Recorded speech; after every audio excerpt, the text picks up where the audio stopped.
polícias militares e corpos de bombeiros militares, como primeira instância de socorro da sociedade, são importantes e imprescindíveis.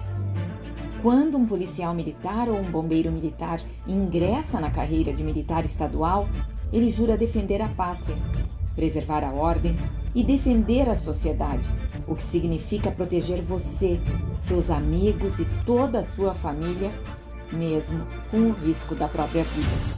É uma carreira diferente daquela de um profissional liberal, um funcionário civil ou mesmo um agente público civil. Isso porque as polícias militares e corpos de bombeiros militares, forças auxiliares e de reserva do Exército constituem as instituições militares estaduais e do Distrito Federal. Entre outras restrições, isso exige dedicação exclusiva e é proibido exercer atividade paralela. Na prática, os militares estaduais e do Distrito Federal atuam como polícia ostensiva, previnem crimes, preservam a ordem pública, salvam vidas e patrimônios, impedem e minimizam catástrofes. Os policiais militares e bombeiros militares também protegem o que é mais caro para o cidadão: a vida, a liberdade, a paz social e o Estado democrático de direito. E, se for necessário, também atuam em guerras e situações extremas de grave perturbação da ordem, pois integram o Sistema de Defesa Nacional. Hoje são mais de 500 mil militares estaduais na ativa e mais de 260 mil na reserva em todo o país. São homens e mulheres que têm na farda a segunda pele, ombreados em prol da segurança dos cidadãos.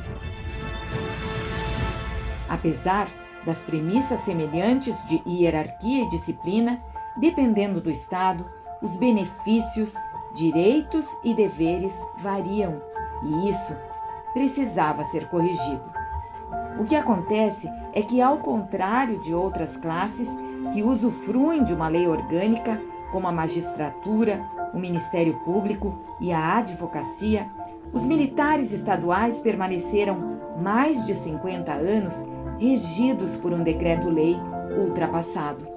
O Decreto-Lei número 667, responsável por reorganizar as polícias militares e os corpos de bombeiros militares, é de 1969 e, de tão defasado, estava em atrito com vários dispositivos da nossa Constituição de 1988. A Constituição Federal diz que é privativo da União legislar sobre normas gerais de organização, efetivos, material bélico, garantias, convocação, mobilização, inatividades e pensões, considerando o caráter nacional dessas instituições militares. Apesar dessa norma constitucional, muitos estados definiam suas próprias regras. Ao assumir um caráter de governo e não de Estado, interesses particulares, eventualmente, acabavam desfigurando a instituição militar. Por isso, a resposta é a Lei Orgânica Nacional das Polícias Militares e dos Corpos de Bombeiros Militares dos Estados, do Distrito Federal e dos territórios. O projeto de lei, que deu origem ao projeto da Lei Orgânica Nacional, foi proposto pelo próprio Poder Executivo no ano de 2001. Foram mais de 20 anos de intensa tramitação, com todos tendo a oportunidade de se manifestar e contribuir. Sancionada em dezembro de 2023, a Lei Federal número 14.751 traz incontestáveis benefícios para todos. Ganham os militares estaduais e do Distrito Federal com uma carreira de Estado que preserva todos os postos e graduações, contemplando requisitos de ingresso, formação, progressão e direitos, prevendo deveres rígidos. Uma lei que alinha propósitos, traz muito mais segurança jurídica para as decisões que são tomadas em segundos por esses profissionais. Ganham as instituições militares com regras claras de governança, proporcionando melhor resposta em missões que se sobrepõem às fronteiras, como o combate ao crime organizado e ações nas catástrofes. Quanto mais armada e violenta a criminalidade, quanto maior o impacto de um desastre, mais isso é necessário.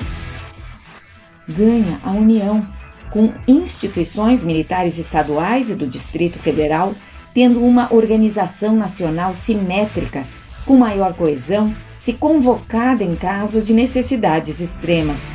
Ganham os gestores públicos, pois instituições mais modernas afetam diretamente no combate da criminalidade, proteção das pessoas, salvamento, prevenção de incêndios e defesa civil.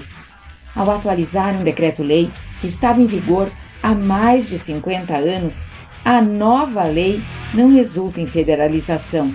Também não transfere ao governo federal decisões financeiras, nem implanta escala salarial nacional unificada. Os governadores não perdem autonomia e a remuneração continua sob competência dos estados. Por fim, ganha a sociedade, com os cidadãos percebendo a presença das instituições de ordem pública, combatendo a criminalidade, enfrentando a violência e a desordem. Unificar práticas que já provaram resultados efetivos em alguns estados, como o termo circunstanciado e o poder de polícia administrativa, melhora a segurança. Chegou a hora de colocar em prática, no seu estado, na sua região, na sua cidade, o que determina a Lei Orgânica Nacional das Polícias Militares e dos Corpos de Bombeiros Militares dos estados, do Distrito Federal e dos territórios. Não há tempo a perder. Com a nova lei, todos ganham.